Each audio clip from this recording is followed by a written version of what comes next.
Hello there and welcome to this series of videos going through the content of A-Level Maths. Here we're looking at stationary forces, so we can answer questions from exercise 7a. Well, these are forces really that are in equilibrium. That's the key word that we're going to be looking at today. So a particle that is in static equilibrium is if it's at rest and the resultant force acting on it is equal to zero. So all of the forces will cancel each other out to the point where it doesn't move and it doesn't accelerate. This is in contrast to dynamics, where things are moving, there is an acceleration value, where the particle is being caused to move by some combination of forces. You should, number one, draw a diagram and label the forces clearly. Resolve in the horizontal or vertical, or, when you're on a slope, the parallel and perpendicular components. And set number three is set the sums equal to zero, or set the forces equal to each other. As the objects are in equilibrium, the forces acting in opposite directions must cancel each other out. So the way that I generally do it is I have a force acting in one direction on one side of an equal sign and a force acting in another direction on the other side of the equal sign. And then solve the equations to find the unknown forces or the unknown values in some way. So in this case here we have a force 4 newtons here, force P newtons here, and a force Q newtons here. Now we've got two unknowns here, but we do have two directions, horizontal and vertical, so we should be able to work out the value of both of these forces. Let's first resolve the forces. For P, it's going to be P cos 30 and P sin 30. Remember, it's cos because it's on the adjacent side of this right angled triangle, and it's sine on the blue length because it is the opposite side of a right angled triangle. And the same for the 4 Newton force, 4 cos 45 and 4 sin 45. So now what we can do is we can set the horizontal components equal to each other and the vertical components equal to each other.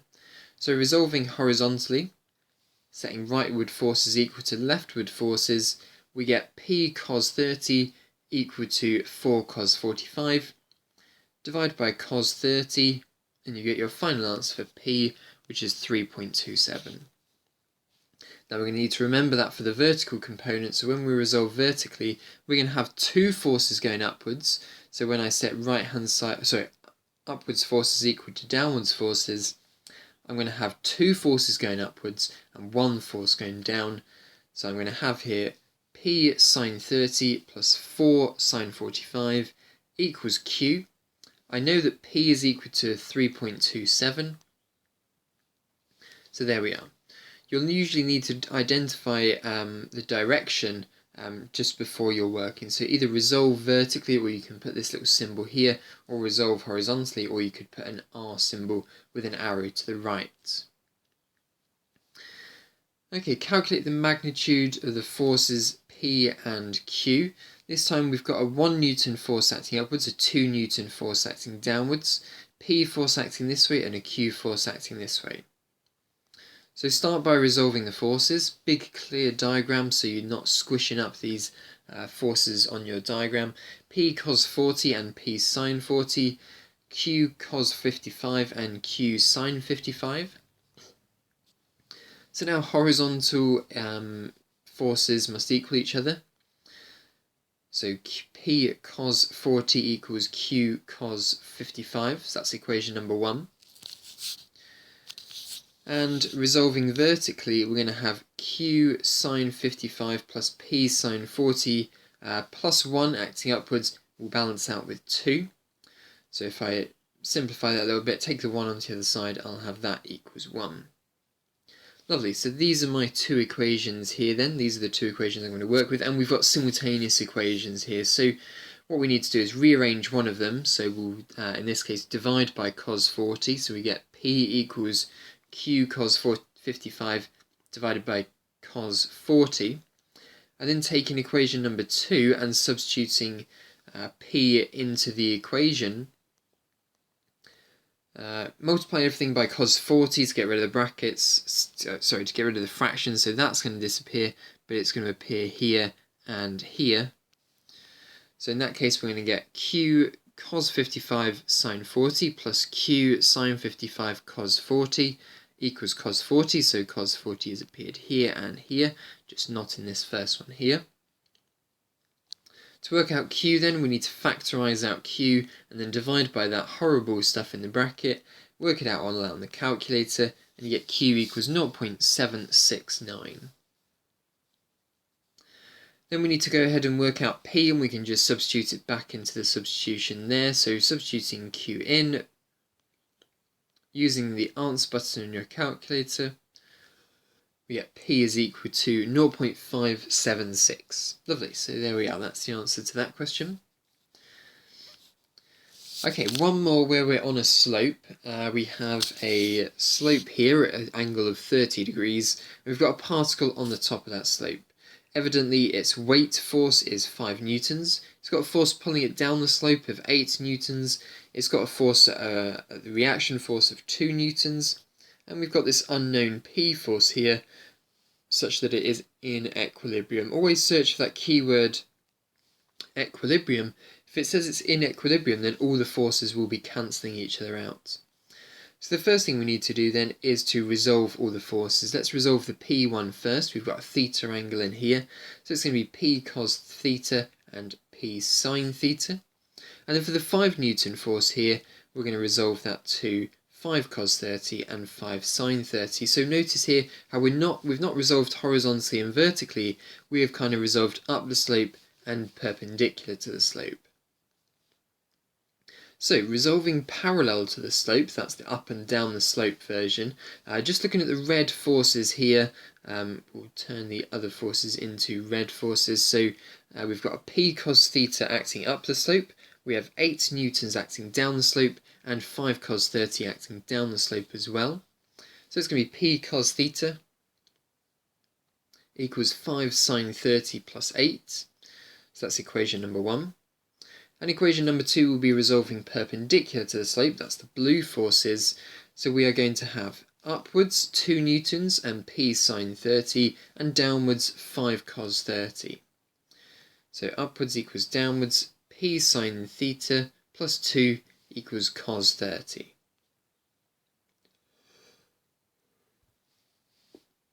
And we've just rearranged that to take the 2 onto the other side, so that we've now got P cos theta and P sine theta. And we can treat these now as simultaneous equations, where we're going to do equation 2 divided by equation 1 on both sides. So in that case, what that nicely does for us is it nicely cancels out P for us, because we've got fractions now. And remember, sine over cos leads us to tan, so we've got tan theta equal to this thing on the right hand side. Work out what that thing is on the right hand side and inverse tan it. Inverse tan of 0.2219 gives us 12.5 degrees. Well, that kind of makes sense, it's a small angle there, so 12.5 degrees there. And then substitute it back into one of the equations, work out what the angle is, and calculate P. So we've got P equals 10.8 newtons. Lovely. So there we are, that's the answer for that question there. Your turn to have a go at these two here then. Pause the video and try this question out.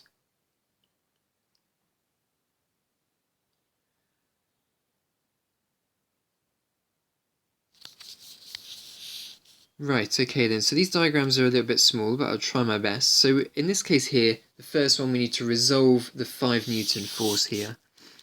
What happens, as you've probably seen in the previous video, is that the 30-degree angle will pop into this space here, and this is our right-angled triangle. So this side here is going to be 5 cos 30 because it's adjacent to the angle, and this side down here is 5 sine 30 because it is opposite the angle.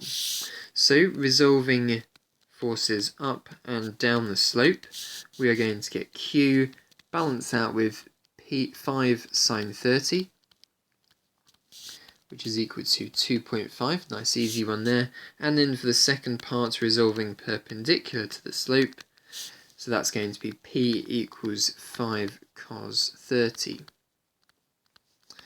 which is equal to 5 root 3 over 2 newtons and newtons.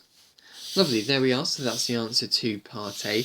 Part B a little bit more tricky now, so we're going to have to resolve 2 different forces here. We have the 60 degrees angle there, so it's going to be 6 newtons times cos 60. for effectively the weight force of this particle, and it's going to be 6 sine 60 on this side here. We also have to resolve this 2 Newton force here. Now, if you imagine the z angle that goes from here to here to here, this angle here is going to be 60 degrees for that reason. Therefore, the angle on this side here is going to be 2 sine 60, and the angle on this side here is going to be 2 cos 60. As I say, draw a nice big diagram so you're not squinting at your working like I am. So the first thing we'll do then is we will resolve up and down the slope. So we're going to have Q acting down the slope, and we're going to have P cos 60 acting up the slope as well. How can you tell? Well, this particle here is coming into the particle from the left to the right, so it's going to be going from the left to the right down in this direction and upwards in that direction.